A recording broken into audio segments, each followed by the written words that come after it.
It wasn't said out loud, but the intention was clear. You were expected to beg, to come back, to break down in some way. There was a silent certainty that you wouldn't know how to live without them, that it would only be a matter of time before you slipped, before you chased after them, before you made contact. But that's not what happened. You suffered, without an audience, without a show, in your own way, in the dark, with a silence more honest than any conversation ever exchanged. And yet you didn't crawl. You didn't try to show strength. You were the strength, because when you fell alone. And when you stood up, no one saw the exact moment. They only noticed when it was too late. The name was never mentioned again. Not even the face was sought. Not even the absence was noted, because those who think you depend on them never expect to see you free, never expect to see you strong, never expect to see you so whole, without needing to prove anything. Do you realize this now? It's evident in the way everything turned, how that kind of presence ceased to make sense, how longing turned into self-respect, how waiting became a decision, and from the other side they perhaps expected a request to come back, a gesture, a relapse. But what arrived was silence, absence, the indifference that hurts more than any harsh words, because what truly hurt is realizing that you live better without them, that you didn't lose yourself, that you only freed yourself. Have you experienced this? Have you felt that moment when the game changes without warning, when what once destroyed you starts to respect you for surviving? Comment here. I needed to hear this. They looked at you like someone watching someone fall, not with compassion but with expectation. They expected the total downfall. They expected the collapse.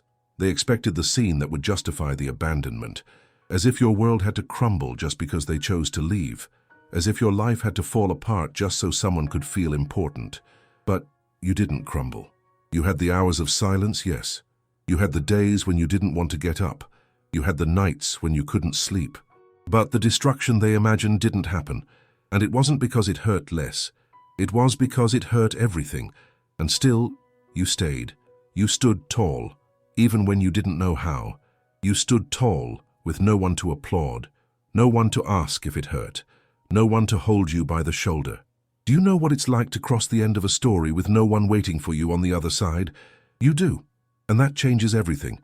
It wasn't pride, it was survival. And while they thought you were about to give in, you were building resilience in the dark. You didn't make noise, you didn't warn anyone. You didn't post a catchy phrase, you just stopped trying. And that stopping trying was the beginning of your return. Not the return to someone, but to yourself. And little by little, awareness started to grow. You realized how much you gave of yourself, how much you lost trying to fit in, how much you silenced yourself to keep close those who never really cared to be there. And when that clarity comes, nothing goes back to being the same. Those who thought you needed saw you whole, saw you stable, saw you walking with a different perspective. Silence became your answer, and if someone was still hoping you'd look back, they were disappointed. You didn't go back, you didn't question, you didn't knock on the door, because finally you understood. It wasn't about love, it was about control, it wasn't affection, it was possession disguised as care, and you never needed that. You just hadn't realized. Until now. Do you remember the exact moment you stopped waiting? Do you remember that night when your phone stayed quiet? And for the first time, silence didn't hurt, it was just silence, and it was enough. That day when you passed by that place, heard that name, saw that photo, and felt nothing. Or rather, felt everything, but in a different way. Felt relief. Felt that you could finally breathe without trying to prove yourself all the time, without trying to fix what was broken from the start. You felt that love, when it truly exists, doesn't require so much effort to keep going. And when only one person feels it, it's not love, it's a struggle, it's exhausting, and you got tired of fighting alone. You're tired of playing the role of the one who always returns, the one who always forgives, the one who always ignores their own limits just to avoid losing someone who never really wanted to stay. Have you ever been through this? If you're reading this far, it's because you felt it, or you're feeling it right now, and you don't need to pretend. You don't need to be strong all the time. You've been too strong for too long. Now it's about being true. They looked at you like you were weak, but what you had was courage. Because to keep going even without support, it takes more strength than to move forward with someone holding your hand. You held on to your own. You were your own foundation, and you don't build that overnight. There came a moment when you looked inside, and saw nothing but ruin. You saw exhaustion. You saw loneliness. You saw that part of you no one sees when they leave. But you didn't shy away from that mirror. You faced it. And it was there that everything began to change. Those who thought you needed started to be bothered by your silence, by your peace, by the fact that you weren't around anymore. Not because they wanted you back, but because losing you dismantled the fantasy. The fantasy that you would always be there, available, accessible, dependent. But you're not anymore. You've become an absence without anger, without resentment, without a show. You simply disappeared, and you're doing fine. And that was your greatest revenge, not a revenge of attack, but of continuing without losing yourself, of rebuilding without giving an explanation, of loving yourself in the silence that once was emptiness and is now refuge. If someone is still waiting for you to reach out, they'll be waiting in vain, because you're no longer in the same place, neither inside nor outside. And whoever finds you now will find another you, more centered, more selective, more whole, maybe still hurt, but never again manipulable. Maybe with scars, but with a clarity that doesn't fade. Now you see. Now you realize. Now you can't go back. Have you been through this? Share your thoughts in the comments. What was the exact moment when everything changed for you? If this resonated with you, comment, "I needed to hear this." You can't go back, and it's not because you got proud. It's because finally you understood that you no longer need to lose yourself to be seen. You don't need to hurt yourself to be chosen, because the choice that truly changes everything is the one you make for yourself. And you did. Now you respect yourself more than you desired. Now you listen to yourself before responding. Now you pay attention to actions, not just words. What once held you back now bothers you. What once seemed like love now sounds like control. What once was a comfort zone now feels like emotional claustrophobia.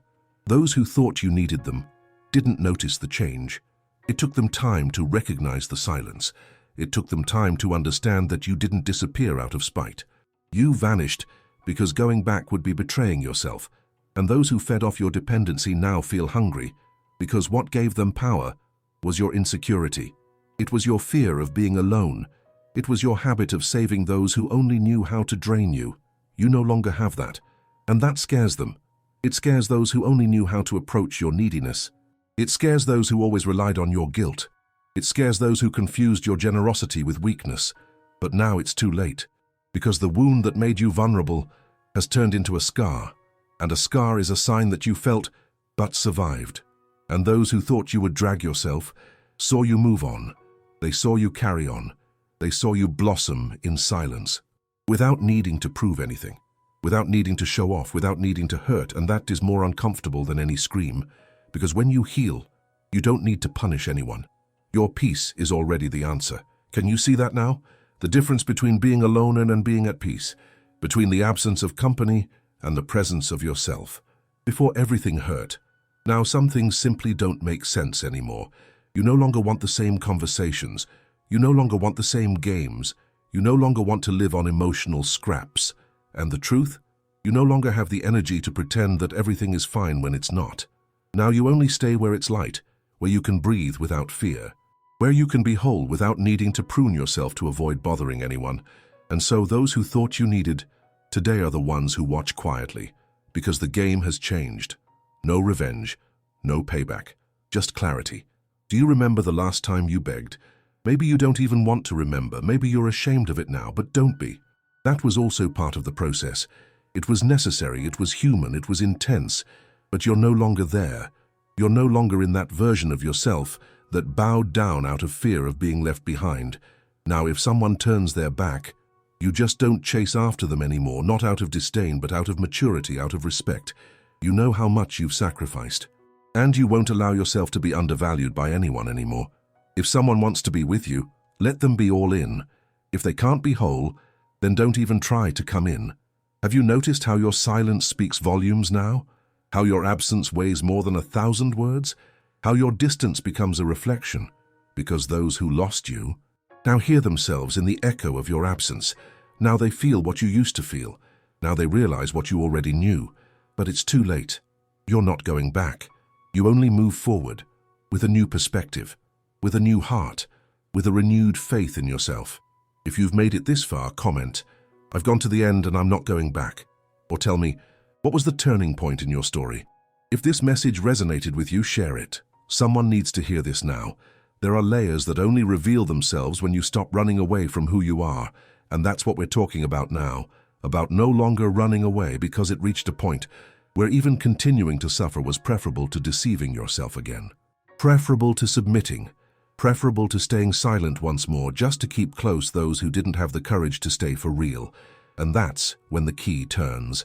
It's not in a snap. It's in the exhaustion. You didn't become a different person.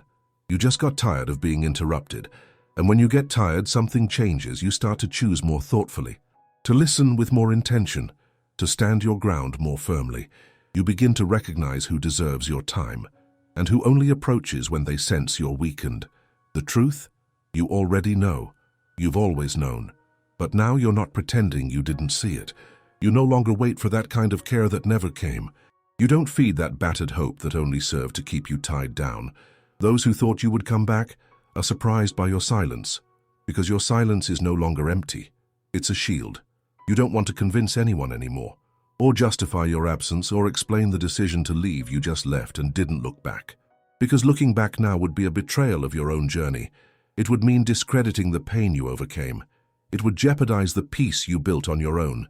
You built it, with tired hands, with dry eyes, with a calloused heart, but still beating. And if that's not strength, then what is?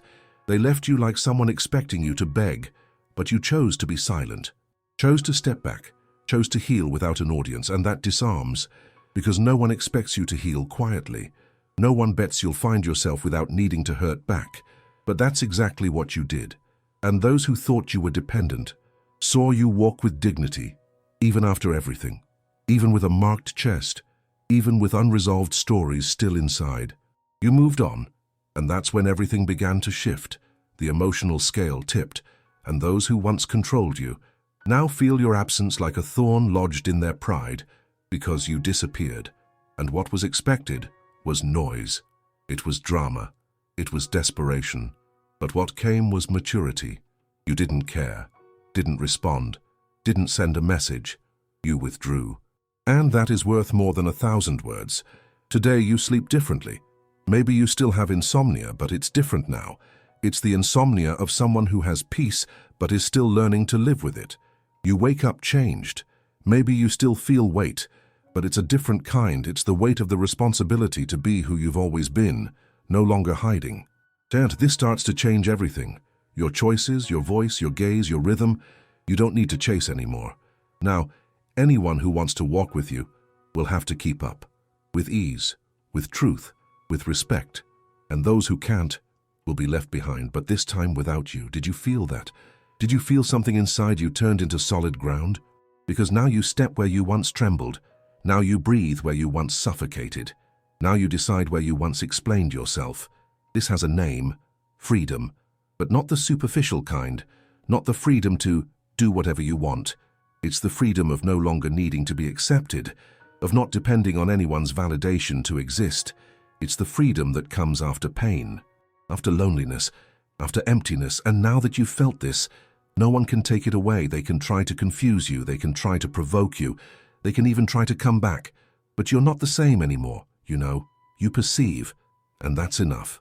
If all of this still resonates inside you, comment, "Now I understand what they never wanted me to see." Have you lived this turning point? Tell me, what was the moment that made you never go back? You're not going back. And it's not because you've become bitter.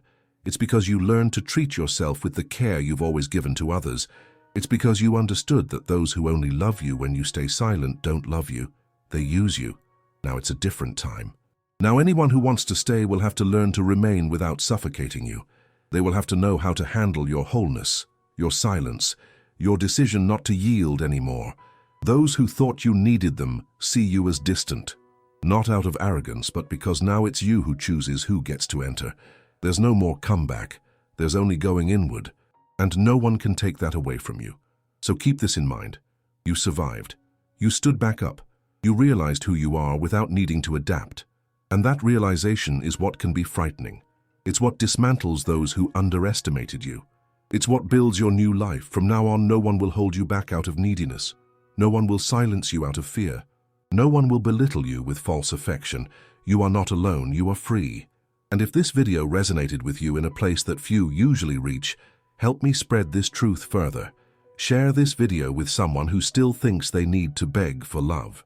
Comment below, "I am stronger than they thought."